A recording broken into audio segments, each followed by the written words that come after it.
Assalomu alaykum aziz do'stlar. Yangi videoga xush kelibsiz. Demak, yapon tili darslarimiz davom etadi. Bugun sizlar bilan yangi so'zlar deb nomlangan darslarimizning aynan 8-darsini boshlaymiz. Demak, tayyor bo'lsangiz, biz boshladik. Demak, birinchi so'zimiz bu hansamu. Hansamu bu xushro'y, chiroyli, ya'ni erkak kishiga ishlatiladigan, qaddi-qomati kelishgan degan ma'nolarni anglatuvchi so'z hisoblanadi. Demak, keyingi so'zimiz bu kerak. Kerak, ya'ni bu chiroyli yoki go'zal, toza, ya'ni chiroyli ayolga nisbatan ham yoki bir tartibli narsaga nisbatan ham yoki nima deydi, toza xonaga nisbatan ham kerak degan so'zni ishlatsangiz bo'ladi. Ya'ni bu sifat. Aytib o'tishim kerakki, bugun sizlar bilan aynan sifatlar, ya'ni qanday, qanaqa so'rovga javob bo'luvchi so'zlarni o'tamiz. Demak, davom etamiz. Demak, Shizuka. Shizuka bu tinch, osoyishta yoki osuda degan ma'noni anglatadi.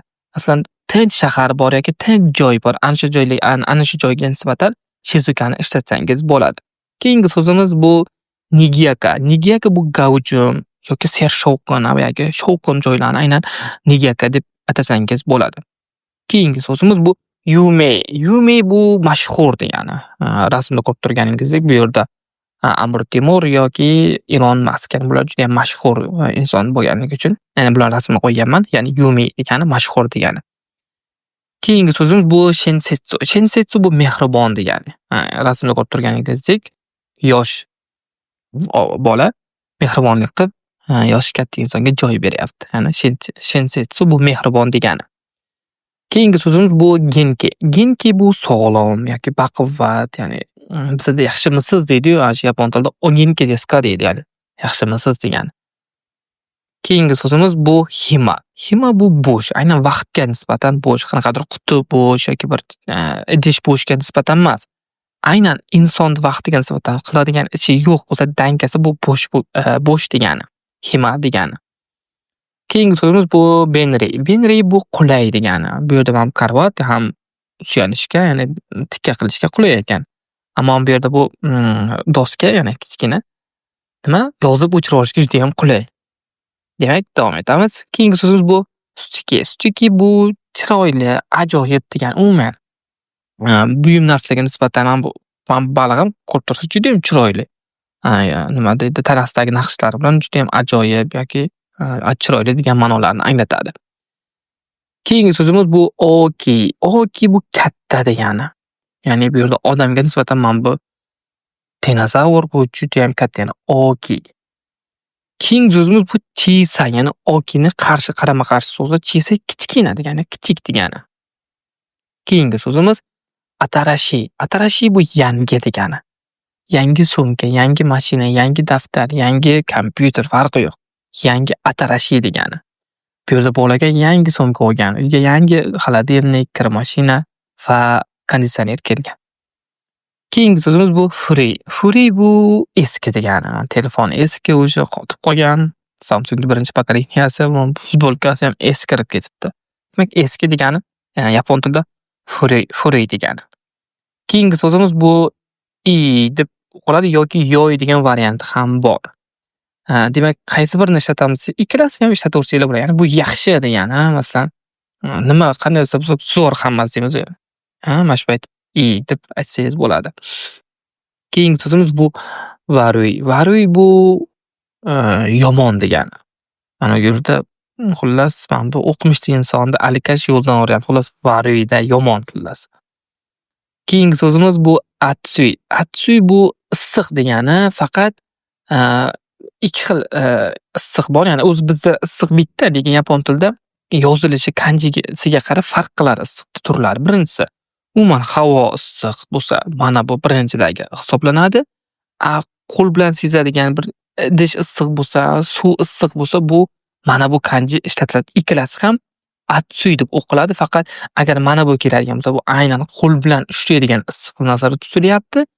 Mana bu keladigan bo'lsa, bu prosta sezish, nima deydi? Havo issig'i tepadagi birinchisiga kiradi. Pastdagi ikkinchisi bu issiq qoshib ushlab oldi. Bu ham Atsui. Birinchisi esa mana bu kun issiq ishlayapti, derazadan yorug', xullas isib ketdi. Atsui. Keyingi so'zimiz bu Samui. Samui bu sovuq degani. Sovuqda ham ikki xil turi bor. Hozir keyingisini o'tamiz. Bu sovuq, bu aynan sezadigan o'zimizda ko'cha sovuq, xona sovuq deymiz. Imini ana shu paytda samoy bo'ladi yoki men sotyapman degan vaqtlarda ham aynan samoy degan so'zni ishlatsangiz bo'ladi. Keyingisi bu tsumitay. Tsumitay bu sovuq, bu endi aynan qo'l bilan seza oladigan darajadagi sovuqlar. Masalan, suv sovuq bo'lishi mumkin. Qarang, dushga cho'milyapti, suv ichib qoldi xullas. Tsumitay bo'lib ketdi-da bu, xullas suv qotib ketdi. Sovuq suv. Keyingi so'zimiz bu muzukashi. Muzukashi bu qiyin degani. Qiyin uyga vazifa, qiyin masala yoki qiyin ish va hokazo. Muzukashi degani qiyin degani. Keyingi so'zimiz bu yasashi. Yasashi bu oson degani. Yasashning yana boshqa anaqasi bor, turi bor, ya'ni kanjisi boshqachiligi bor. U ya'ni mehribon degan ma'nolarni ham anglatadi. Adashmasam buni o'tdik. Endi oson degani ekan, 1 ga 4 qo'shdik, bu hamma biladi, bu 5 bo'ladi albatta. Oson degani yasashi. Keyingi so'zimiz bu takay. Takay ikki xil ma'noda, ya'ni qimmat, ya'ni narx-navoga nisbatan yoki baland, ya'ni nima deydi? Uzunlikka nisbatan ham ishlatiladi. Endi bu yerda birinchi mana bu mashina juda ham qimmat, takay des, konokuruma takay des desangiz yoki mana bu Burj Xalifa ham nima juda ham baland, bu ham takay deb aytiladi. Ya'ni bu ham takay, bu ham takay. Bu narxga nisbatan baland, bu haqiqiy metr, ya'ni masofaga nisbatan baland. Keyingi so'zimiz bu yasui. Yasui bu arzon, ya'ni teko. O'zimizda eng birinchi avtomobillardan biri, ya'ni teko $2000 desak, bilmadim hozir qancha. Lekin men 2000 qo'ydim, arzon. Yasui degan arzon. Yaponiyada $2000 ga juda ham yaxshi zo'r mashinalar olsa bo'ladi, zamonaviy. Keyingi anaqamiz hikui. Hikui bu past degani, aynan dengizni pastda bo'lishi mumkin yoki juda ham past bo'lishi. Hikui degani past degani. Keyingisi bu omushiroy. Omushiroy bu qiziqarli degani. Omushiroy kitobida qiziqarli inson bo'ladi. Masalan, omushiroy manga bo'lsa, qiziqarli ko'rsatuv bo'lishi mumkin yoki omushiroy nimadir, bola ham nima? Omushiroy kodomoda bu juda qiziqarli bola, do'm boqqani. Keyingi so'zimiz bu oishi. Oishi bu juda ham ko'p ishlatiladi, ya'ni mazali degani, shirin degani. Shirin degani yozish esdan chiqibdi, ya'ni ovqat yedingiz, oishi bo'ladi. Yaponiyada eng birinchi bordingiz, sushi yeb ko'rdingiz, sushi juda ham shirin yoqdi sizga shu payt. Oishi deb o'zingizda anaqa emotsiyangizni bildirsangiz bo'ladi. Keyingi so'zimiz bu isogashi. Isogashi bu band degani, ya'ni aytadi, men kun bo'yi vaqtim bo'lmadi desa, mana shu payt isogashi bo'ldim deb aytsangiz bo'ladi. Band bo'ldim deb mana shu so'zni ishlatsangiz bo'ladi. Keyingi so'zimiz bu tanoshi. Tanoshi bu qiziqarli, mazmunli, faqat vaqtga nisbatan, ya'ni qiziqarli vaqt o'tkazish, qiziqarli do'stlar bilan davrasida suhbat o'tkazish. Mana shu paytlarda aynan tanoshi so'zini ishlatsangiz bo'ladi. Endi 4 xil rang bu yerda keltirib o'tilgan. Endi boshqa ranglardan keyin ko'ramiz. Shiroi oq, kuroi qora, akai qizil, aoi ko'k.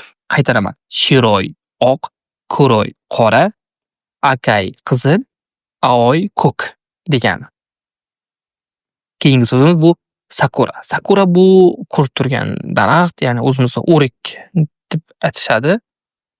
Demak, bu sakura gullaydi har bahorda va bu Yaponiya uchun juda ham bir nima deydi? Muhim narsa hisoblanadi. Har sakura gullagan payti ohanami suru degan narsa bor. Ya'ni mana shu sakurani ko'rgani boradi. Eng yaxshi chiroyli joylarga borib, xuddi mana endi rasmda ko'rib turganingizdek borib, o'sha yerda nima qiladi? O'tirib, yig'ilib, xullas do'stlar maza qilib xursandchilik qilishadi. Keyingi so'zimiz bu yama. Yama tog' degani. Mana bu tog' va mana bu tog'. Birinchisi tog' bu yam-yashil, aynan Yaponiyaning tog'lari bo'lishi mumkin, chunki Yaponiyada mana shunaqa tog'lar juda ham ko'p, ya'ni bizning tog'larga o'xshagan qaysi ma'noda yalang'och tog'lar emas, ko'm-ko'k daraxtzor zo'r tog'lari juda ham zo'r. Borib ko'rsangiz maza qilasiz. Keyingi so'zimiz bu machi. Machi bu shahar. Juda katta emas, o'rtacha kichik shaharlar machi deb aytsangiz bo'ladi. Keyingi so'zimiz bu tabimono. Tabimono. Tabimono bu yegulik degani. Umuman birorta yegulik, masalan bu yerda tort ham ketishi mumkin yoki bir shokolad ham yoki bir oddiy non ham hammasi tabiiy ma'no, yegulik degan ma'noni anglatadi. Keyingisi bu kuruma. Kuruma bu mashina degani. Bu BMW X6. Kuruma bu mashina degani. Keyingisi bu tokoro. Tokoro bu joy, yer, hudud degani. Bu aynan o'sha joyga masalan kinoni deydi, tugash joyi deydi-yu masalan. Mana shu o'rta joyi deydi yoki masalan ana bu joy deydi. Joyga ketaveradi bu hamma anaqaga. Keyingisi Ryo. Ryo bu yotoqxona, talabalar turar joyi. Mana bu yerda Gakusei Ryo deb yozilgan, aynan talabalar turar joyi. Bizning tilda, yapon tilida Ryo bo'ladi. Masalan, universitetga kirdingiz, yotoqxonasi bormi desangiz, mana shu paytda Ryoni ishlatsangiz bo'ladi. Keyingi so'zimiz Benkyo. Benkyo bu dars yoki mashg'ulot hisoblanadi. Aynan dars, aynan maktabdagi dars emas, umuman o'zi boshqa sohalardagi mashg'ulot, darslar, vazifalar aynan mashg'ulot bu Benkyo degani. Keyingi so'zimiz bu seikatsu. Seikatsu bu turmush, hayot degani. Ya'ni nima deydi? Siz Yaponiyaga bordingiz, yangi hayot kechiryapsiz, shunda siz seikatsu qilayotgan bo'lasiz. Masalan, kundalik hayotingizga qanaqadir xarajatlaringiz bor, ana shu seikatsuga ishlatadigan xarajatlaringiz bor, aynan turmush, hayot degani. Keyingisi bu shigoto yoki oshigoto deb ham aytishingiz mumkin. Ya'ni hurmat ma'nosini ifodalaydi. Bu o'ni qo'shib gapirsangiz, shigoto ish degani. Prosta ish. Umumiy turdagi nima deydi? Umumiy ish degani.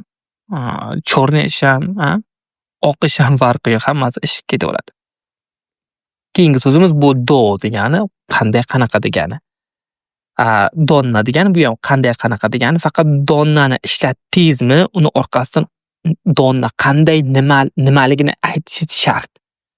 Doni o'zini ishlataverasiz. Masalan, Yaponiya qanday bo'lsa, nihon do deb aytishingiz mumkin yoki nihon wa do desu ka deb aytishingiz mumkin. Ya'ni Yaponiya qanday yoki Yaponiya qanday davlat demoqchi bo'lsangiz, masalan nihon va donna kuni desu ka deb aytsangiz, donnadan keyin aynan nimaligini aytishingiz kerak. Mana bu yerda qarang.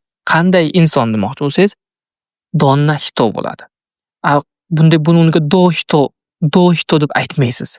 Do hito desangiz noto'g'ri bo'ladi, xato bo'ladi. Donna hito deysiz. Donni ishlatdingiz, bundan keyin ot ishlatmaysiz. Ot degani kim, nimaga javob bo'luvchi so'z ishlatishingiz shart emas. Keyingi so'zimiz bu dore. Dore bu qaysi degani, tanlov bor. Qaysini olamiz? Qaysi biri sizniki? Qaysi xullas dore degan, dore. Keyingisi bu totimo. Totimo bu juda degani, juda issiq, juda uzun, juda kam. Bu ham bolani sochi nima? Juda uzun bo'lsa, totimo nagai desiz bo'ladi.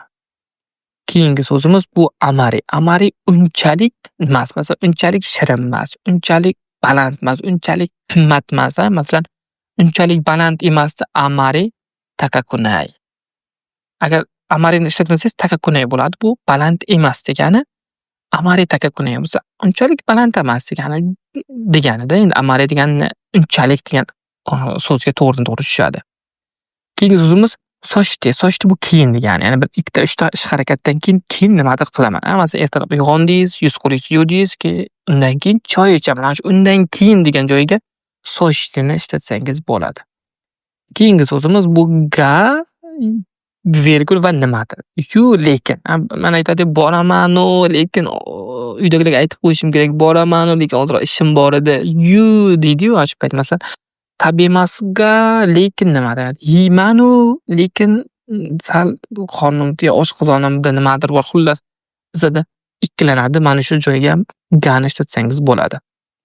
Keyingi so'zimiz mana Ogenki desu ka. Ogenki desu ka degani yaxshimisiz, salomatmisiz? Bu juda ham mashhur so'z, yaponlarni ko'rganingizda yoki bir ikki kunda ko'rishmay ozroqdan keyin qandaysiz, salomatmisiz demoqchi bo'lsangiz, Ogenki desu ka deb so'rasangiz bo'ladi. Keyingi so'zimiz bu Fujisan. Fujisan bu Fuji tog'i. Fuji tog'i. Keyingi so'zimiz bu Biwako. Biwako bu bivak ko'li degani. Ya'ni ko'li degani o'z bivak ko'li, shunaqa yoziladi. Xullas, mana bu ko'l. Shunday borasiz, prosta maza qilasiz. Boring, xudo xolasa inshaalloh Yaponiyaga borsangiz, aynan bivak ko'liga boring. Men bora olmaganman, lekin xudo xolasa endi borish niyatim bor. Keyingi so'zimiz bu Shanxay. Bu Shanxay degani Xitoydagi Shanxay shahri. Va keyin Shinin no samuray. Bu 7 samuray degani. Shichinin no samuray. Yetti samuray degani. Keyingisi bu Kenkakuji. Kenkakuji bu oltin ibodatxona. Aynan Kyotoda adashmasam, mana shu bu. Oltindan anaqa qilingan ibodatxona bor. Aynan mana shu Kenkakuji deb ataladi.